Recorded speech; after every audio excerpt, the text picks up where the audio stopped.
Le 21e jour de guerre en Ukraine, marqué encore par la mort de nombreux civils. Selon l'agence de presse ukrainienne Suspil News, à Tcherniv, au moins 10 personnes ont été tuées mercredi matin après avoir été touchées par l'éclat d'un obus russe alors qu'elles patientaient devant un commerce. La ville de Tcherniv est encerclée par les forces russes depuis plusieurs jours et subit quotidiennement de violents bombardements et des tirs en rafale.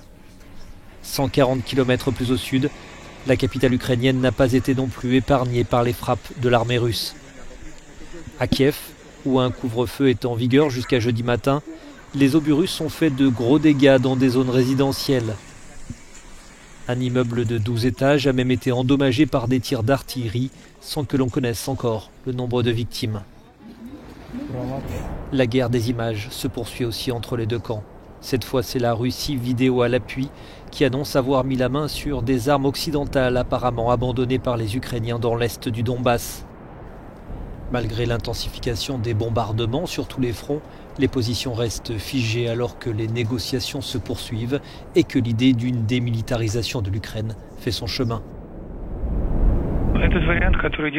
Cette option est en effet discutée actuellement et elle peut être considérée comme un véritable compromis. La situation concernant l'Ukraine peut être améliorée par des accords conclus lors des discussions entre les délégations russes et ukrainiennes.